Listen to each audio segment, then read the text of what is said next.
Hola, hola a todos, bienvenidos a esta nueva videoconferencia organizada por AUTA, la Asociación de Amigos de la Universidad de Tel Aviv en Argentina. Como ustedes saben, nuestra función es colaborar en el otorgamiento de becas de estudio para todos aquellos que quieran estudiar en esta universidad, para lo cual invitamos a los participantes a colaborar también con nosotros y esperamos nos avisen. El tema de hoy será Borges y la Biblia. Tenemos el honor hoy de contar con la participación del doctor Julio César Crivelli, presidente de la Asociación de Amigos del Museo Nacional de Bellas Artes, autor de varios libros de su especialidad, y en el año 2017 fue designado como personalidad destacada de la cultura por la legislatura de la Ciudad de Buenos Aires. Estimado Julio César, es un gran placer para nosotros poder contar nuevamente con tu participación para ayudarnos a pensar sobre este importante tema. Y a todos ustedes, queridos amigos, gracias por seguirnos y estar presente. Por favor, Julio, te esperamos. Bueno, muchísimas gracias. Muchísimas gracias a los amigos de la Universidad de Tel Aviv. Muchísimas gracias a mi amiga Poli, con quien nos conocemos hace muchos años y tenemos una excelente relación. Y muchas gracias también al director ejecutivo, a Raúl Oskobojnik, que bueno, fueron los gestores y los que me han invitado a hablar sobre este tema tan importante y tan interesante.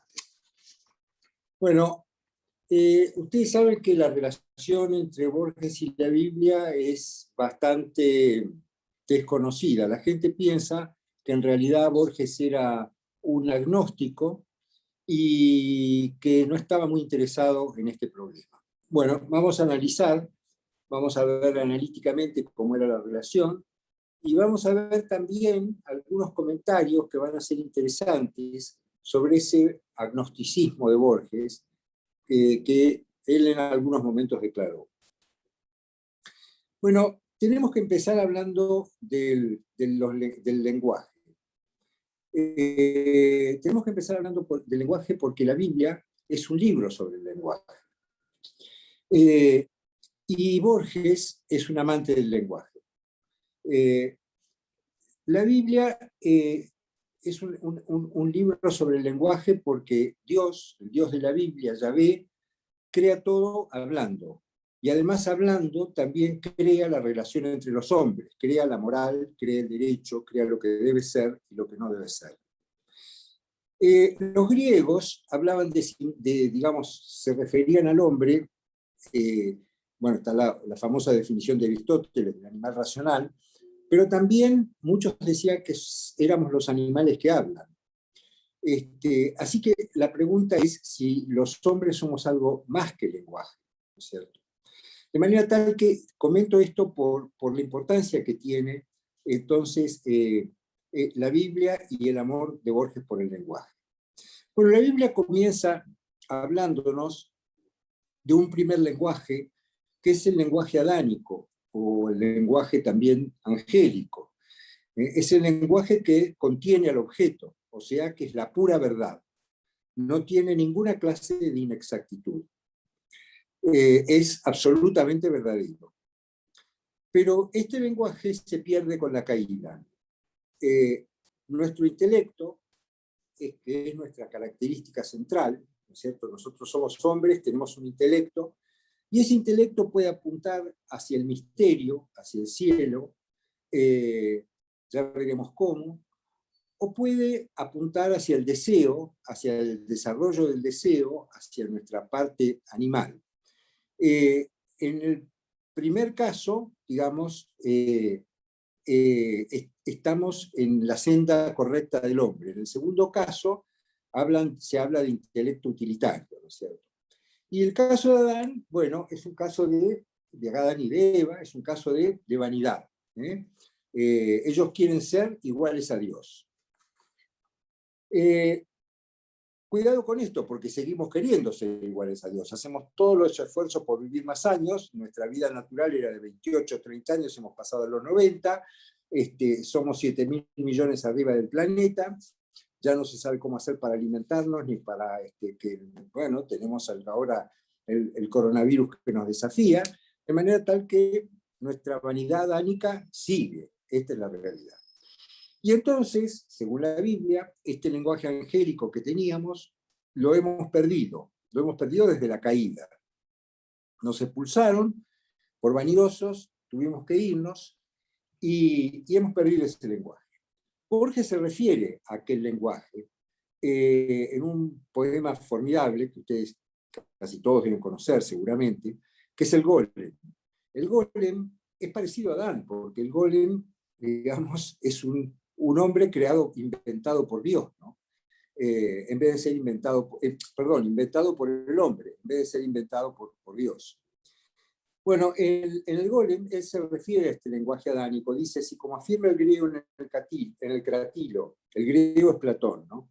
El nombre es arquetipo de la cosa, en las letras de rosa está la rosa, y todo el Nilo en la palabra Nilo. Esto es lo que yo les comentaba, la palabra, el nombre contiene al objeto.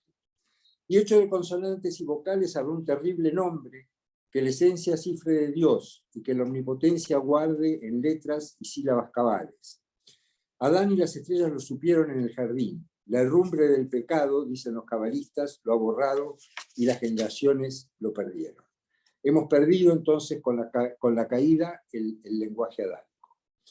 ¿Y qué nos quedó después de la caída?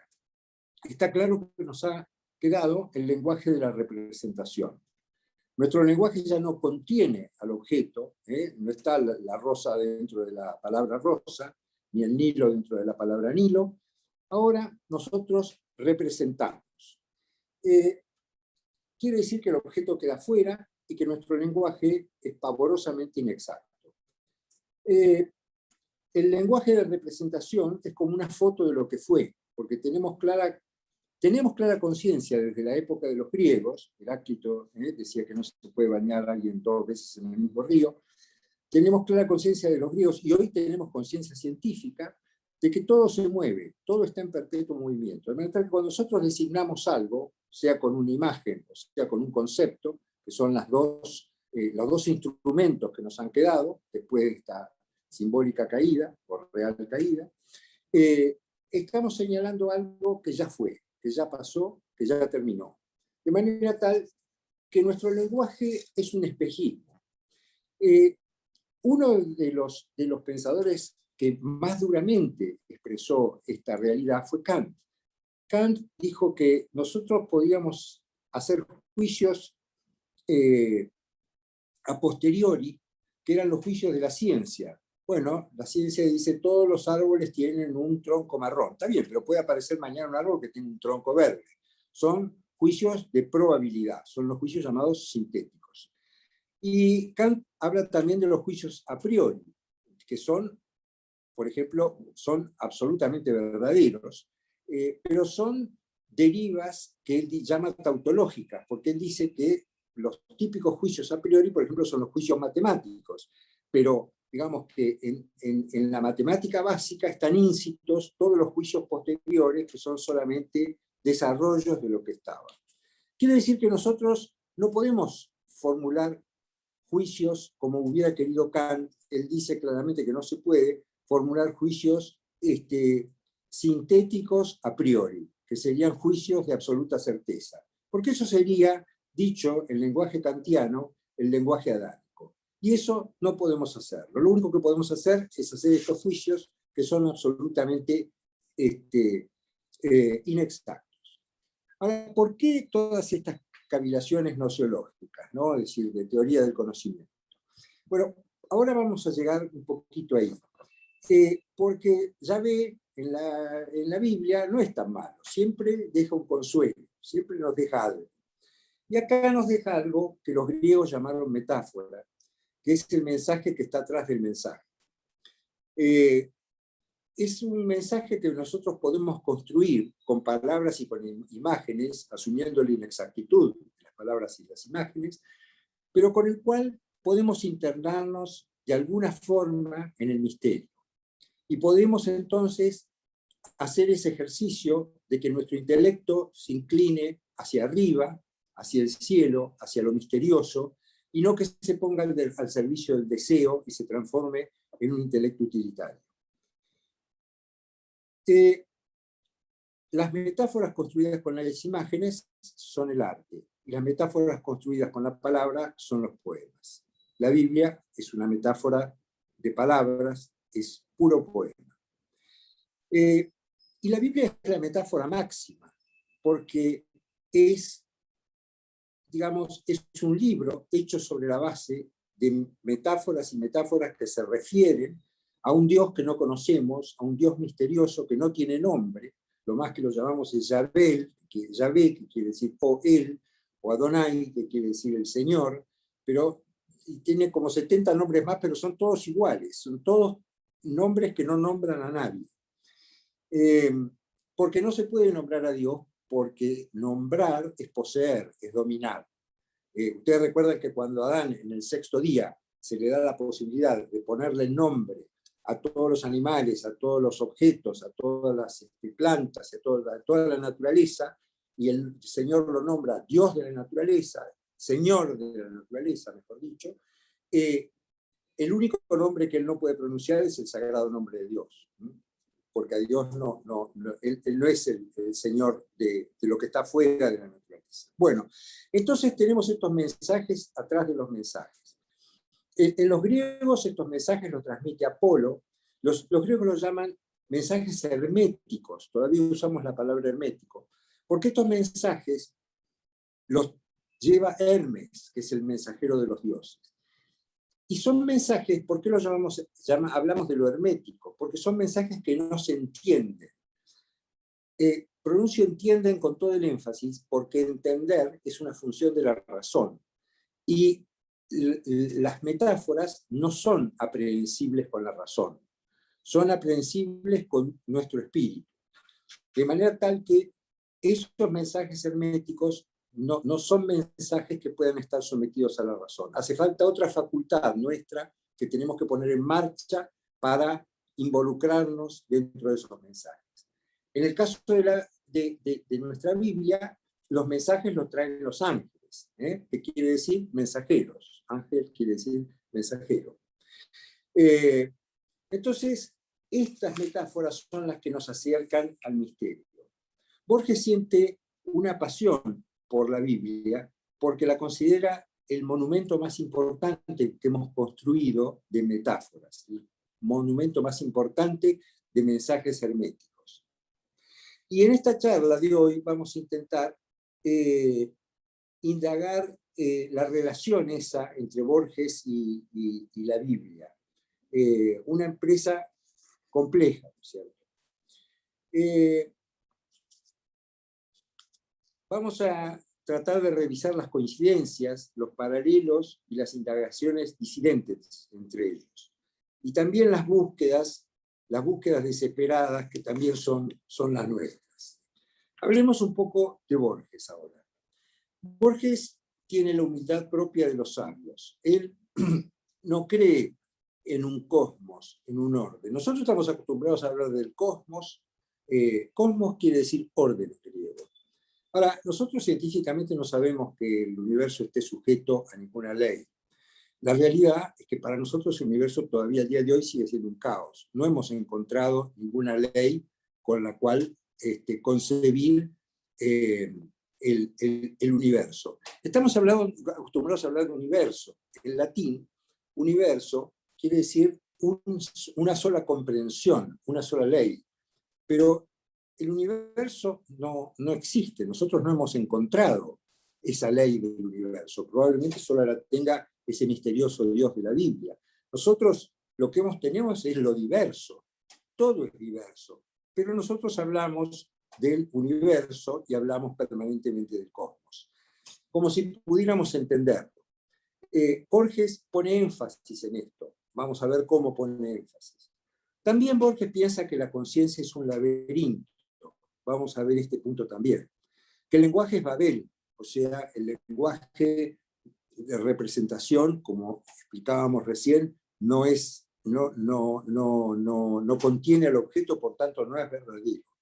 Y al conocimiento es la biblioteca de Babel, o sea, es un depósito de nociones caóticas. Habla mucho sobre los espejos, porque él se refiere a la falsa imagen y al falso concepto. Todo esto que hemos hablado del lenguaje de representación, Borges lo refiere con la imagen del espejo, ¿no es cierto? O con la metáfora del espejo. Así que él cree en este escepticismo kantiano al que yo hice que relacioné recién, ¿no? Borges, en cambio, esto es todo lo que él no cree. Ahora pensemos en lo que él siente verdaderamente. A Borges lo vemos vibrar junto con Anaximandro, el filósofo griego que dijo al principio era el caos, que es lo mismo que dice la Biblia. Nosotros, los occidentales, somos una deriva de las creencias y la religión de los judíos, de los hebreos y de los griegos. Y no es casual que coincidan. En el principio, ¿no es cierto?, el Espíritu de Dios se cernía sobre las aguas y la oscuridad, etcétera, ¿no? Esto así empieza el Génesis. Anaximandro, con otro lenguaje, con un lenguaje completamente diferente, el lenguaje de los griegos, habla sobre el caos, y se refiere con otros adjetivos tremendos, lo desmesurado, el abismo, el precipicio, el misterio. Y cada vez que puede Borges, ¿a dónde lleva? Nos lleva siempre a ese misterio y provoca una emoción, no sé si llamarle emoción, que es muy importante, que es la perplejidad. Cada vez que puede, Borges nos lleva a un lugar hondo en el que no se oye la voz de Dios. Es un lugar absoluto de misterio y de incomprensión. Esto lo hace permanentemente, sobre todo en sus poemas. Y entonces quedamos allí perplejos, sin posibilidad de abordar el entendimiento. La perplejidad justamente es la ausencia de la razón. El hombre perplejo es el que percibe claramente que la razón no le alcanza, que lo que está pasando no se entiende, no está sometido a la razón. Maimónides hizo una guía para perplejos. Y Borges parece un pariente lejano de Maimónides.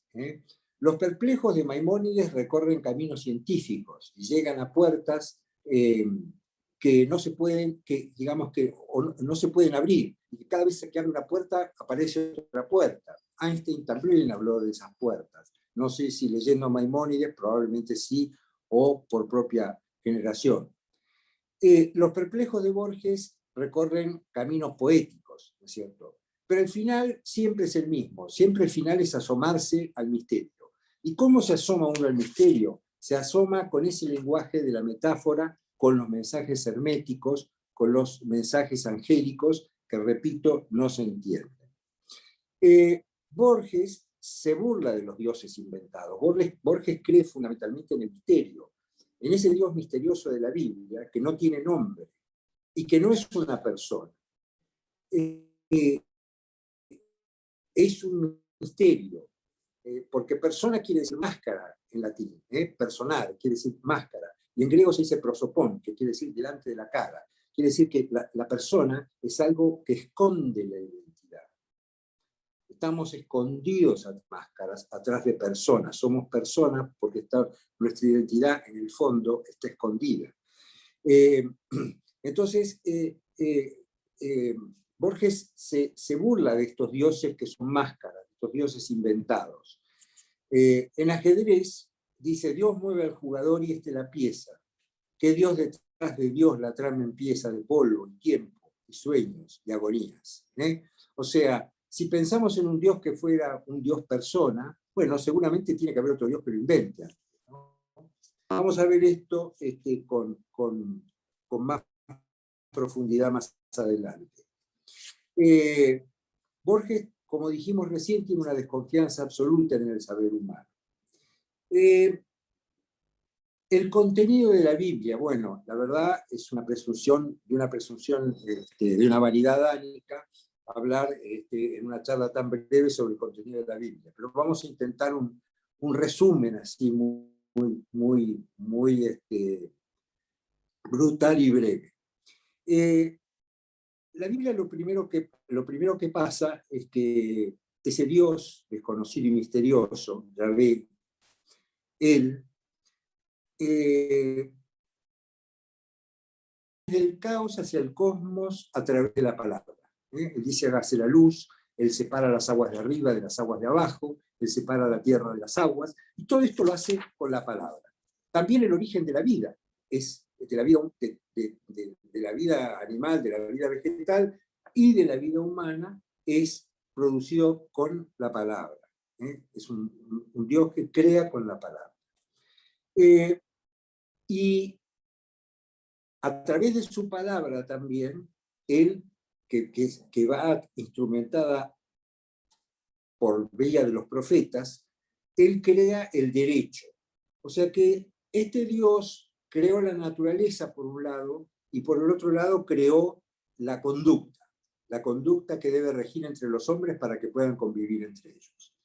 Quiere decir que la Biblia tiene dos gigantescos contenidos. Uno es la creación de la naturaleza, y otro es la creación de las reglas de convivencia del hombre.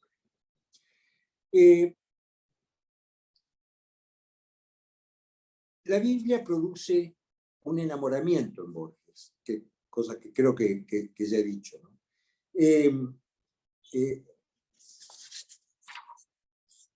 Él en Juan 1.14, Borges tiene una serie de poemas referidos al Eclesiastés y a los Evangelios. En Juan 1.14 dice, yo soy el que es, el que fue y el que será. Vuelvo a condescender al lenguaje que es tiempo sucesivo y emblema. Bueno, esto es un poco un resumen metafórico formidable de las cosas que yo decía analíticamente recién. Ustedes recuerdan que Moisés, cuando está cuidando las ovejas de su suegro Yetro, está frente a una zarza y de repente la zarza arde. Y entonces él se siente mucha curiosidad, por esto se acerca, y la zarza primero lo que se oye una voz de atrás que dice que él le pregunta quién es y dice yo soy el que soy. Dios no tiene nombre, no puede ser designado. Pero no solamente no tiene nombre, sino que no existe. Existir tiene la raíz ex, que quiere decir estar fuera de.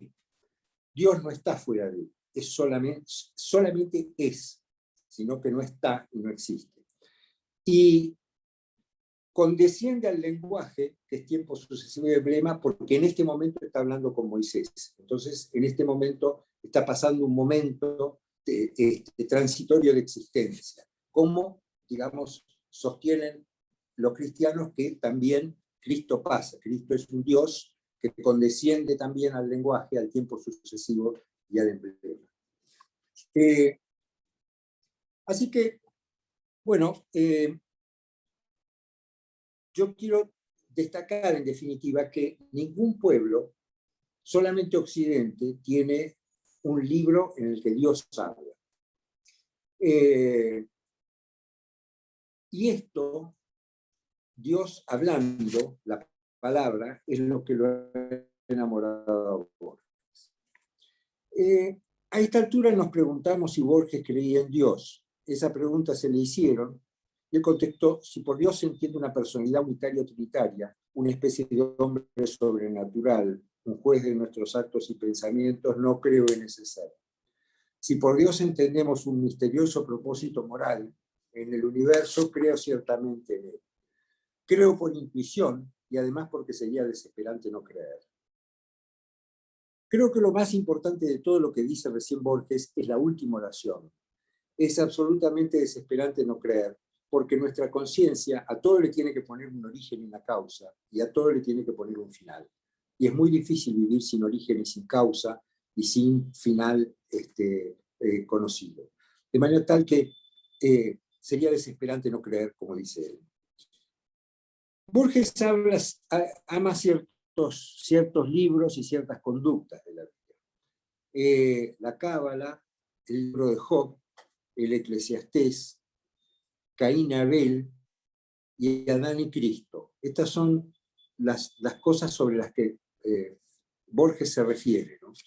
Y cómo las va entendiendo. Con la Cábala, Borges tiene una fascinación, porque este es un texto dictado por Dios. O sea, la Cábala sostiene que, como hemos sostenido recién, que el texto está dictado por Dios. Los cabalistas buscan, dice Borges, el terrible nombre de Dios en letras, escrito en letras y sílabas cabales, ¿no? Ahí se refiere, de nuevo en el Golem, a la Cábala. La Cábala también tiene algo que a él lo seduce, que es que concibe que la Biblia está escrita en un lenguaje cifrado, en un lenguaje que está atrás del lenguaje, un lenguaje matemático que permitiría, si es descifrado, descubrir el sagrado nombre de Dios. Un Dios que se llama Ein Sof, que quiere decir la nada infinita, que es una contradicción en los términos, hecha a propósito, sin ninguna duda, por los cabalistas. Y ese nombre oculto de Dios es el Shem HaMeforah, que se busca desesperada e infructuosamente a lo largo de los siglos por parte de los cabalistas. Borges se refiere muchas veces a este episodio que yo he comentado de Moisés y de la zarza ardiente, ¿no es cierto? A este nombre secreto, esta cosa extraordinaria que tiene la Biblia de un Dios sin nombre, sin ningún nombre. En Rafael Cancinos Asens, que fue un gran maestro de él, a quien él quiso muchísimo, escribe un poema, digamos, cuando Cancinos muere, y dice, y sintió que era suya esa dulzura, y sintió que era suyo aquel destino. Lo llamaba Israel. Íntimamente lo oyó Cancinos, como oyó el profeta, en la secreta cumbre, la secreta voz del Señor desde la zarza ardiente. Nuevamente se refiere a esta secreta voz del Señor a la zarza ardiente. En una vindicación de la Cábala, Borges, siempre hablando de este concepto del dictado de Dios, dice, es evidente que su causa remota es el concepto de inspiración mecánica de la Biblia. Ese concepto que hace de profetas y evangelistas secretarios impersonales de Dios que escriben al dictado. Ese preciso cumplimiento en el hombre de los propósitos literarios de Dios es la inspiración.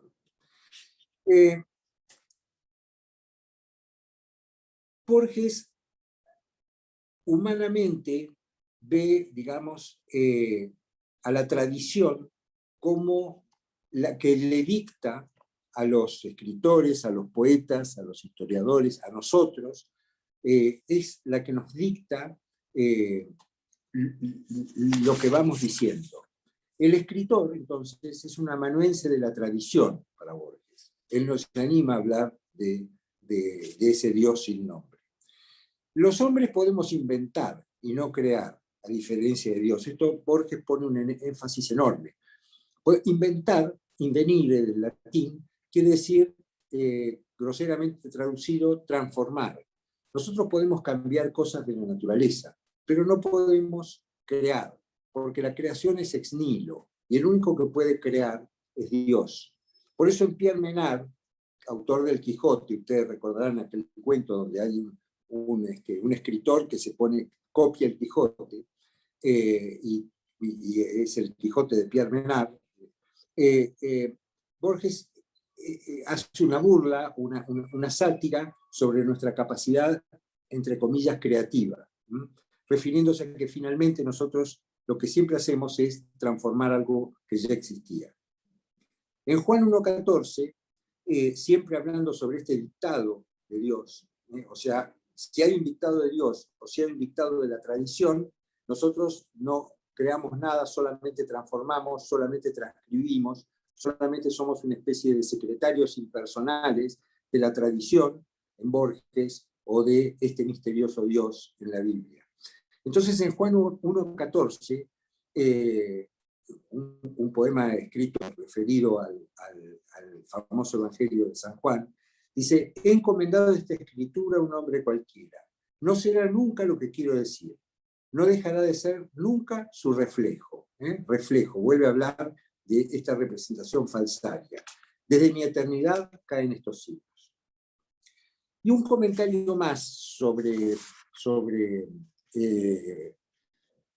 la tradición. Los libros en Occidente surgen por influencia de los griegos de Mnemosine. Mnemosine los griegos son los únicos, el único pueblo que tiene una diosa de la memoria. La memoria es una diosa. Pero Mnemosine es hija de Cronos, es hija del tiempo. De manera tal que los libros de Occidente están sujetos al tiempo.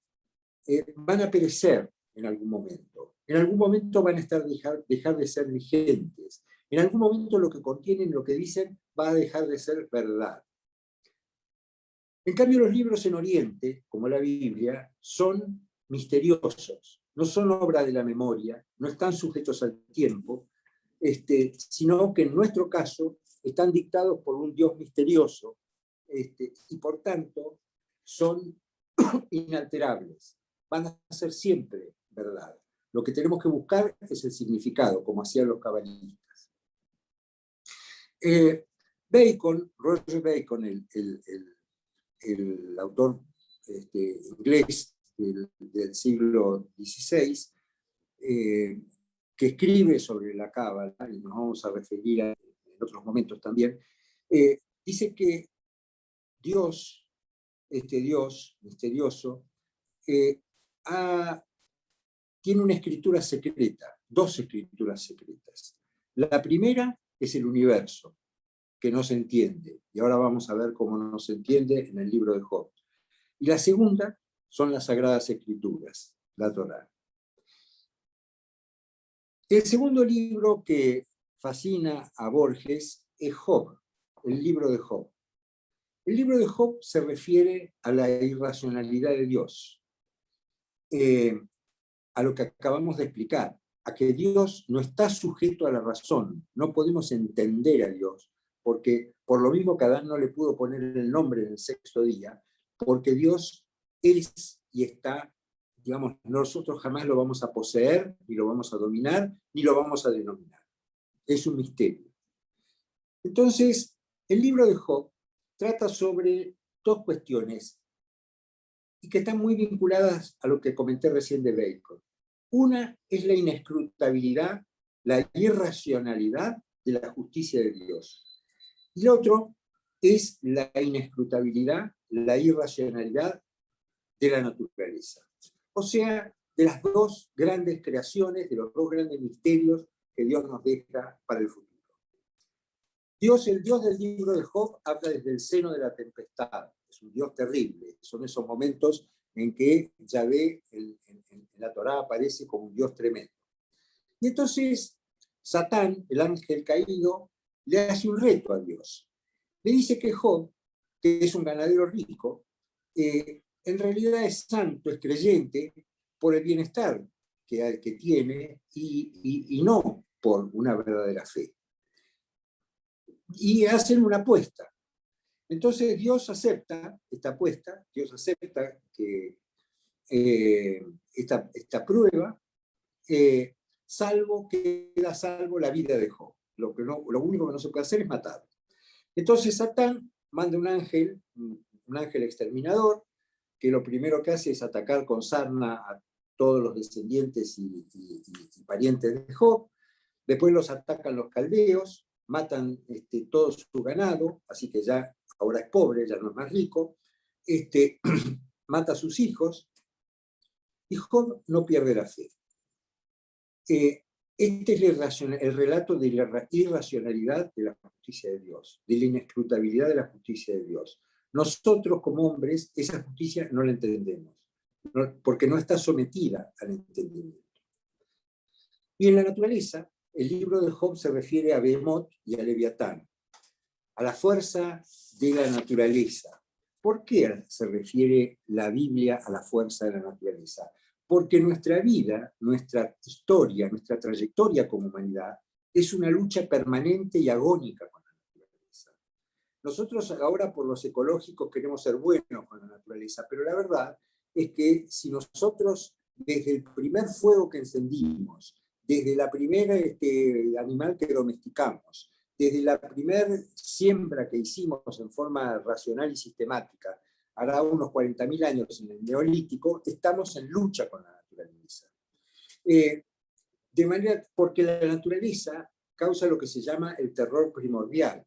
La naturaleza es imprevisible, es caótica, es fatal para nosotros. Y nosotros nos defendemos de la naturaleza, nos defendemos con la medicina, nos defendemos con la agricultura, nos defendemos de la naturaleza, nos defendemos con la ciencia, tratando de encontrar las causas y efectos para poder prevenir los efectos nocivos de la naturaleza. Nuestra gran arma contra la lucha de la naturaleza es la ciencia, como hoy con el COVID. En la memoria Tigres, Borges alude a Behemoth y a Leviatán. Behemoth y Leviatán son dos monstruos, ¿no? Que aparecen en el libro de Job. Ustedes se acuerdan también que en el libro, creo que es el libro de Isaías, se habla de la lucha del Señor con Leviatán. Leviatán es una serpiente de mar, tremenda, ¿no? Entonces, Borges dice, alude a Behemoth o a Leviatán, los animales que significan en la escritura que el Señor es irracional. O sea, el Señor ha creado una naturaleza que es agresiva para nosotros y que no está sujeta a la razón. También se ve la influencia de Job en esto, en el ámbito de la justicia, en la lotería de Babilonia. Primero fijémonos el nombre, ¿no es cierto?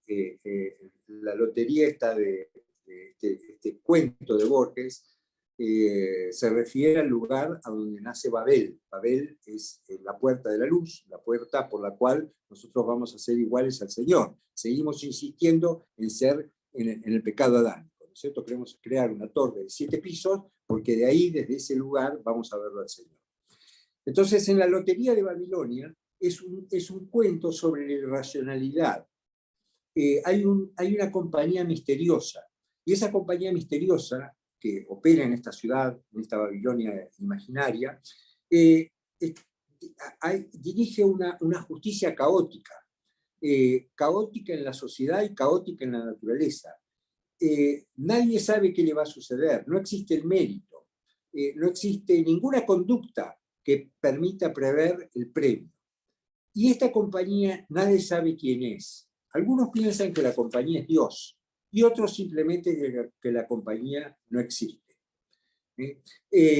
La lotería de Babilonia es una referencia directa al libro de Job, a la irracionalidad. A la irracionalidad entendida como no sometimiento.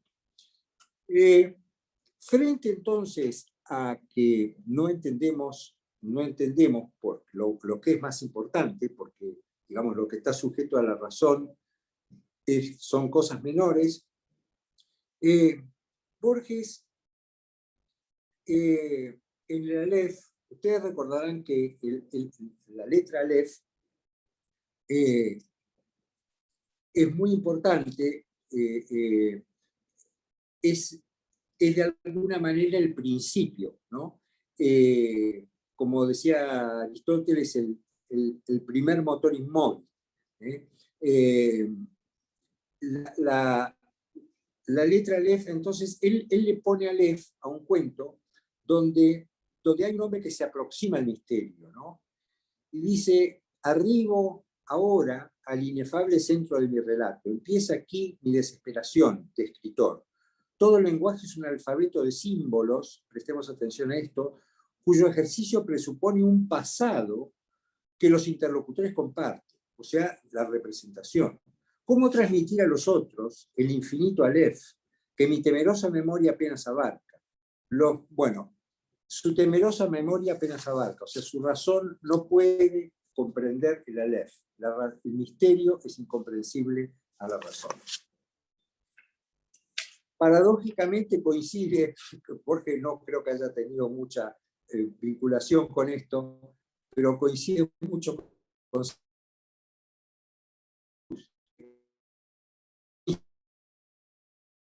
católica, que dice, digamos que la divinidad es como un diamante muy claro, y que todo lo que hacemos se ve en este diamante, siendo de manera que él encierra todo caóticamente en sí mismo. Caóticamente. Vamos a ver ahora, entonces, habiendo visto el libro de Job, vamos a ver el Eclesiastés. El Eclesiastés es importantísimo en Borges, está detrás de toda su literatura. El Eclesiastés es un libro que los cristianos llaman sapienciales y hebreos Ketuvim, escrito. Probablemente se escribió después del exilio. Es un libro donde en ciertos momentos pareciera que el autor es Salomón, en otros momentos pareciera que el autor es un señor que se llama Coelet, que se autotitula Rey de Israel, pero los reyes de Israel que tenemos históricamente no hay ninguno que se llame Coelet. Y es enormemente importante para Borges. Yo voy a empezar con una cita de Corintios, de San Pablo, que cita Borges. Entonces dice, ahora vemos mediante un espejo, dice Pablo y dice Borges. Borrosamente entonces, cara a cara. Ahora conozco de modo parcial, o sea, no conoce. Entonces conoceré plenamente. Entonces es cuando se muera. Entonces conoceré plenamente. O sea, va a volver después de su vida, cuando atraviese el límite de la muerte, él va a volver a aquel lenguaje angélico, aquel lenguaje adánico, va a conocer plenamente. Pero el Eclesiastés, yo leí esta cita a propósito, porque el Eclesiastés opina todo lo contrario. El Eclesiastés es un libro sobre el escepticismo, sobre la vanidad del conocimiento del hombre. Como esperanza, la única esperanza que pone en una primera instancia es la muerte, y en una segunda instancia hay una especie de consuelo en el juicio final.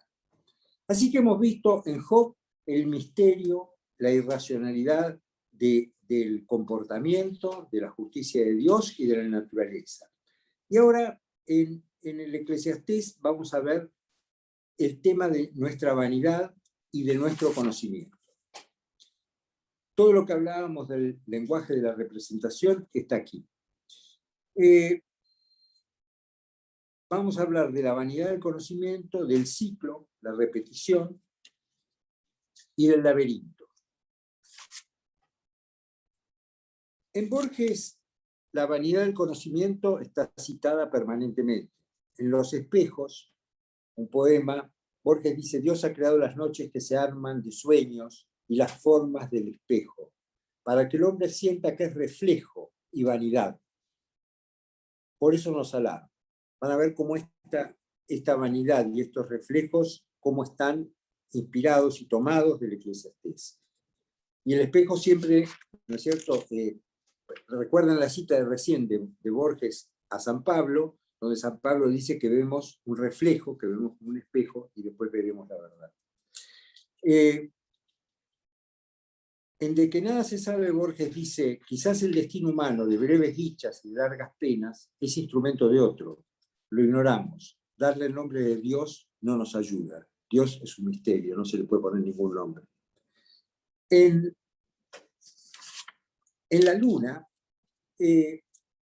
Borges empieza relatando la historia de un hombre que concibió el proyecto de cifrar el misterio y el universo en un libro.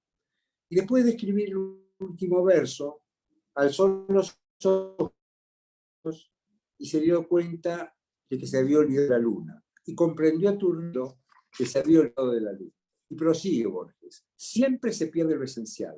Es una ley de toda palabra sobre el numen. El numen, fíjense que acá se refiere a Kant, los fenómenos y los números. Hay una referencia directa al escepticismo kantiano. No lo sabrá eludir. O sea, nunca vamos a poder eludir que siempre se pierda lo esencial. Ahora vamos a ver el Eclesiastés. El Eclesiastés empieza con un verso, en Eclesiastés 1.1, con un verso conocido por todos, de una dureza excepcional. Vanidad de vanidades, todo es vanidad. Vanidad no quiere decir soberbia. Vanidad quiere decir vacío. De lo vacío es de donde se deriva la soberbia. Por eso el pecado de soberbia es el que se castiga en Adán, porque él se apoya en lo vacío. ¿Qué es lo vacío? Creer que va a ser igual a Dios. Entonces, vanidad de vanidades, todo es vanidad. Pues mis pensamientos no son los vuestros, y vuestros caminos no son mis caminos. El que está hablando es el misterio, es el Señor. En el Eclesiastés 12:18 dice el Eclesiastés: yo, Coelet, siendo rey de Israel en Jerusalén, me propuse inquirir y averiguar con sabiduría cuanto se hace bajo el cielo. Dura tarea que impuso a los hombres. He examinado cuanto se hace bajo el sol y veo que todo es vanidad y esfuerzo inútil. En el 8:16-17, Coelet sigue diciendo: cuando me dediqué a conocer la sabiduría y a examinar las fatigas que se toma el hombre en la tierra, porque ni de día ni de noche ven sus ojos el sueño, entonces descubrí, por lo que toca a las obras de Dios, que nadie puede comprender cuanto se hace bajo el sol. Por más que el hombre se esfuerce en investigar, no comprende. Ni el sabio que pretende saber logrará averiguar. O sea, es de un tremendo escepticismo. Borges también tiene el mismo escepticismo y lo pone fundamental como una negación absoluta del conocimiento. Él cita a Roger Bacon de nuevo, que refiriéndose al Eclesiastés, dice, estoy traduciendo, Salomón dijo, acá el autor del Eclesiastés dejó de ser Coelet, pasó a ser Salomón, no importa. Salomón dijo que no hay nada nuevo sobre la tierra. Y Platón tuvo la idea de que todo conocimiento es solamente reminiscencia. Así que Salomón dio su sentencia de que cualquier nuevo conocimiento es solamente el olvido el olvido de un conocimiento anterior. Esto está en los ensayos de Francis Bacon. La cita que hace Francis Bacon, que hace Borges, Francis Bacon, nuevamente alude bueno, por supuesto, a un enorme escepticismo y conecta el conocimiento griego y el pensamiento griego con el pensamiento hebreo, los dos misterios que nos rigen Occidente, o que nos han construido como Occidente. Así que el Eclesiastés dice que no hay nada nuevo sobre la tierra, y Platón dice que el conocimiento es solo reminiscencia.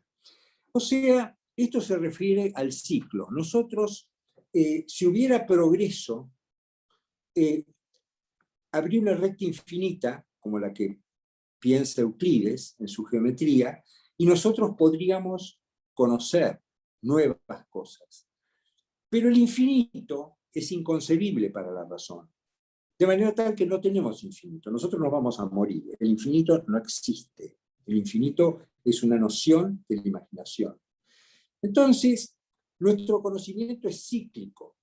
Nuestro conocimiento no es hijo del progreso, sino del regreso. En el fondo, lo que Platón sostiene, ustedes recordarán el mito de la caverna, en el mito de la caverna se ven, el hombre, dice Platón, ve como alguien que está en una caverna y que vivió fuera de esa caverna y que vivió con las verdaderas ideas, que vivió, es como el paraíso de Adán, tenía el lenguaje adánico, tenía los contenidos, pero que después, por algún motivo, fue separado y lo único que ve son las sombras de esas ideas. Platón habla de las ideas, también habla de los arquetipos, ve las sombras de esas ideas, ve las sombras de esos arquetipos, que ya no son exactos, ya perdidos. Y entonces el conocimiento es cíclico. ¿Por qué sigue siendo bien si sigo viendo siempre lo mismo? Y lo único que le ha pasado es que él ha olvidado que lo vio y cree que lo descubre en esas nuevas sombras. Borges une esta cuestión del ciclo del Eclesiastés con el ciclo platónico y el ciclo de Occidente en un poema que se llama Eclesiastés 1.9.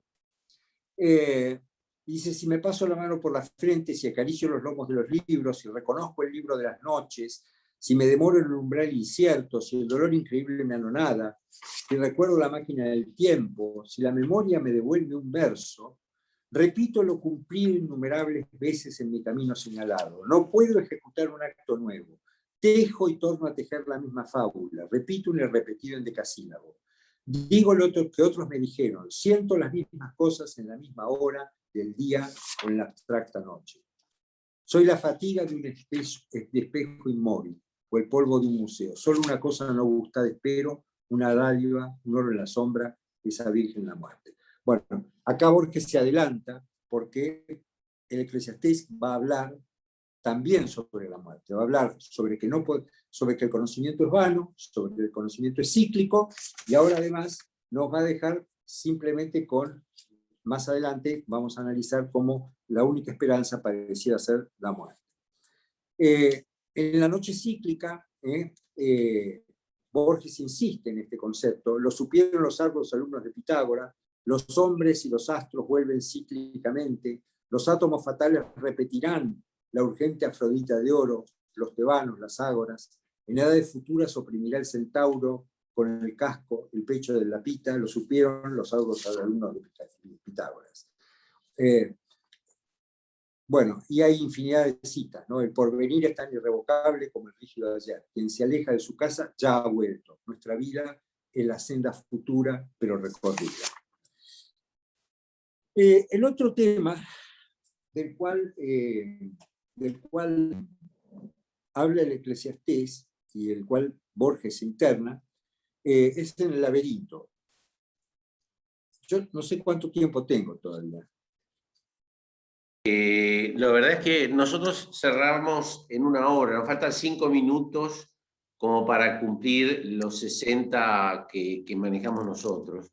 Así que si podrías redondearlo y quizás haya alguien que quiera hacer una pregunta. Yo tengo una. Bueno,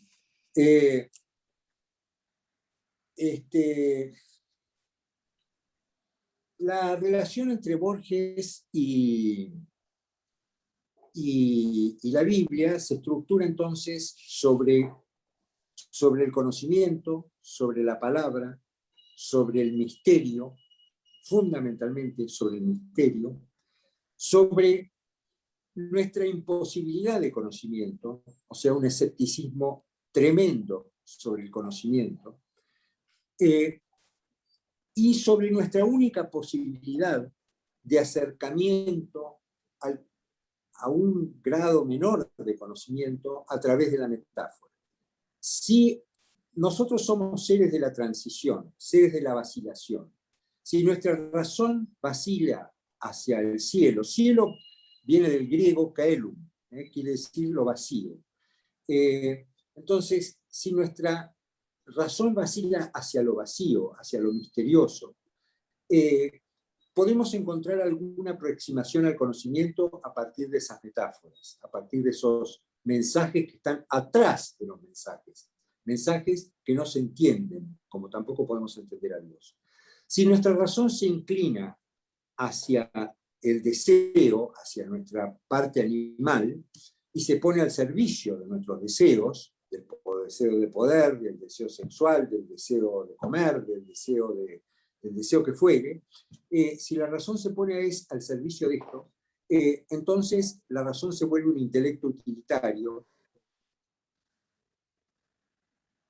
se aleja de la poca posibilidad de conocimiento que tenemos. Pero en el mito de Caín y Abel existe una una situación muy importante, porque Caín es intelecto utilitario. Ustedes recuerdan que él es agricultor, es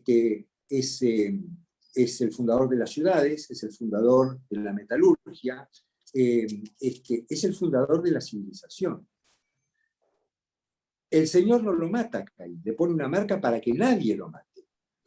Porque Caín es Eros, es nuestra vida material, nuestro ser animal que debe seguir existiendo, nuestro deseo de vivir.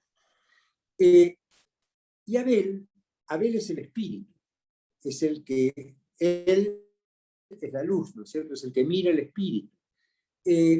Cuando Caín lo mata a Abel, el deseo animal está matando a la capacidad espiritual que nosotros tenemos. Es cuando el intelecto se vuelve utilitario. Si los dos viven armónicamente y se unen, entonces somos un hombre. Esta es una interpretación muy personal del mito, pero también existe esta interpretación en Borges, en un poema en el cual se encuentran Caín y Abel, y ninguno de los dos recuerda cuál era quién era quién. Me remití a esta metáfora de Caín y Abel, porque este es el centro del pensamiento y de la unión, del puente que existe entre la literatura borgiana y nuestra Biblia. El puente que existe es fundamentalmente la vanidad del conocimiento, la vocación de indagar el misterio, el ponerle límites a nuestro intelecto utilitario, dejarlo solamente como para que podamos vivir, y entonces esto lo va viendo Borges en los distintos libros de la Biblia. Lo ve también en Adán y en Cristo, lo ve también, bueno, en Caín y Abel, como comenté recién. Bueno, esto sería el cierre. Yo quería leerles como cierre final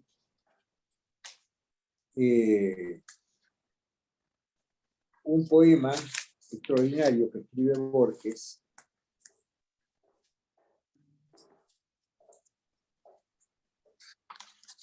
que se llama Everness. Everness quiere decir eternidad, ¿no?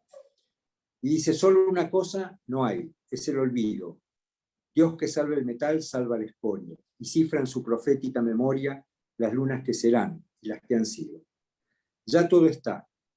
Los miles de reflejos que entre los dos crepúsculos del día tu rostro fue dejando en los espejos, vuelven los espejos, y los que irá dejando todavía. Todo es parte del diverso cristal de esa memoria, no del universo. El cristal del universo, de memoria. El universo, o sea, el universo es simplemente un diverso cristal de la memoria. No tienen fin sus aguas corredores. Y las puertas se cierran a tu paso. Solo del otro lado del ocaso verán los arquetipos y los esplendores. Y acá hay una referencia platónica. Solo del otro lado del ocaso verás los arquetipos y los esplendores. Es decir, el misterio está más allá, y esta es la vocación. Bueno, espero que les haya interesado. Hay muchas cosas más. Yo me entusiasmo y tengo mucho más para decirles, porque yo me divierto mucho, pero todo tiene un límite. Bueno, Julio César, te agradecemos enormemente tu participación en este programa, y realmente es una pena que el tiempo sea tan tirano y sea tan corto, porque es apasionante lo que nos contaste, y evidentemente vos sos un fanático de la cosa y un conocedor muy profundo de Borges. Una consulta, a mí me vi todos los, de Borges, me vi todas las entrevistas en YouTube, porque una de las cosas tan valiosas de Borges son sus charlas con entrevistas. En algún momento, él hace referencia a su origen judío. Él cree que tiene un origen judío. ¿Cuál es tu conocimiento al respecto? Sí, bueno, tenés... él tiene... Sí. Él por el lado de la madre, es Acevedo. Sí. Y Acevedo, claro, y Acevedo fue un apellido. Ustedes saben que si les divierte esto, yo sigo, después me cortan cuando quieran. Los primeros que llegaron al puerto de Buenos Aires, muchos eran cristianos nuevos, o sea, sefaradíes que habían tenido que emigrar por la persecución cristiana. Estos sefaradíes que llegaban acá, muchas veces se les llamaba portugueses, porque en Portugal, como había mayor libertad religiosa que en España, muchos se habían mudado a Portugal y salían desde Portugal. Otros le llamaban cristianos nuevos. Acevedo es un apellido de cristianos nuevos o de portugueses. De hecho, el origen del apellido Acevedo es portugués. Y entonces él rescata de allí un linaje. Ustedes saben que es tan increíble este asunto que les cuento de los sefaradíes, porque vinieron muchos a Buenos Aires, y como ustedes saben de memoria, muchísimos fueron a Holanda, a donde fundaron la Bolsa de Comercio y todo lo demás. Entonces existía un comercio entre Buenos Aires y Holanda, que era el contrabando de plata. Estoy hablando del siglo XVI, ¿no? El contrabando de plata, que venía a lomo de mula, pasando por Santiago del Estero hasta Buenos Aires, se embarcaba en Buenos Aires. Esta era la plata que le robaban al rey, ¿no es cierto? Que era más o menos entre un 5 y un 10%, que ya los españoles lo tenían calculado. Entonces, llegaba a Buenos Aires, se embarcaba en Buenos Aires y salía hacia Ámsterdam.